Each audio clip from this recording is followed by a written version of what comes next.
चुनाव से 4 महीने पहले योगी कैबिनेट का विस्तार हुआ।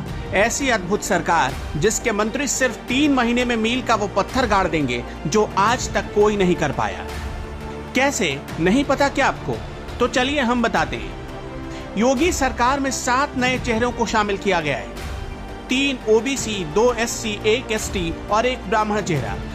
योगी सरकार को लगता है कि पब्लिक तो पागल है जो कुछ समझ ही नहीं पाती। गणने से लेकर गणित तक सब कुछ साधने की कोशिश में योगी आदित्यनाथ अपना दाव खेलते रहे, लेकिन उनका हर दाव केंद्र नेतृत्व यानी मोदी और अमित शाह को चुनौती देता रहा। उत्तर प्रदेश में 2 वोटर सबसे अहम हैं, पहला ब्राह्मण और दूसरा पिछड़ा। ब्राह्मण चेहरे के तौर पर जितिन प्रसाद को शामिल किया गया और उन्हें कैबिनेट मंत्री की कुर्सी मिल गई। जितिन प्रसाद के पहले लाइन में खड़े थे एके शर्मा। कुछ महीने पहले तक एके शर्मा जी डिप्टी सीएम की रेस में थे और अब तो कैबिनेट तो दूर, राज्य मंत्री भी नहीं मिला। जानकार बताते हैं कि एके शर्मा को मोदी और अमित शाह ने यूपी भेजा था ताकि सरकार के कामकाज पर नजर रख सके, लेकिन योगी जी ने उत्तर प्रदेश आते ही उन्हें बेरोजगार बना दिया।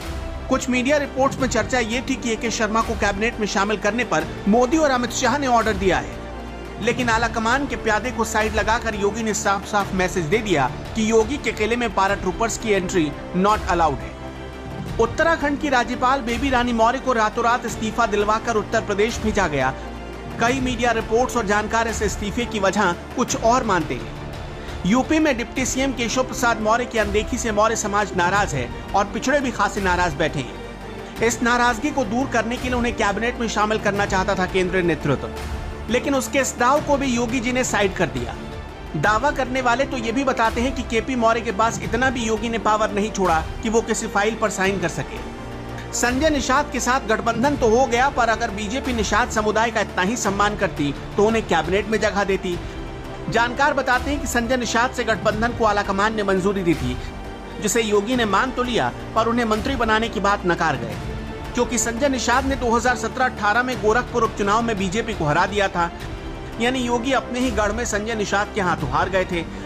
हालांकि उस वक्त योगी चुनाव नहीं लड़ रहे थे, लेकिन फ्रंट पर आकर प्रचार का पूरा कमान संभाल रखा था, जिसका बदला योगी ने अब पूरा कर लिया है। योगी ने एक तीर से 2 निशाने लगाए। पहला बदला भी पूरा हुआ और दूसरा खुद को मिल रही चुनौती को भी रास्ते से हटा दिया, क्योंकि अगर बीजेपी चुनाव हार जाती है तो योगी को वापस गोरखपुर सीट पर ही जाना पड़ेगा। संजय निषाद एमएलसी बन गए, यानी बीजेपी की ग्रिप में आ गए। अब वो 6 साल तक अपनी जगह से हिल नहीं पाएंगे, जिससे 2024 में योगी की चुनौती खत्म। यानी अगर मीडिया रिपोर्ट्स में जरा भी सच्चाई है तो समझिए योगी आदित्यनाथ ने आलाकमान की सिर्फ सुनी, लेकिन जब करने की बारी आई तो सिर्फ अपने मन का ही किया।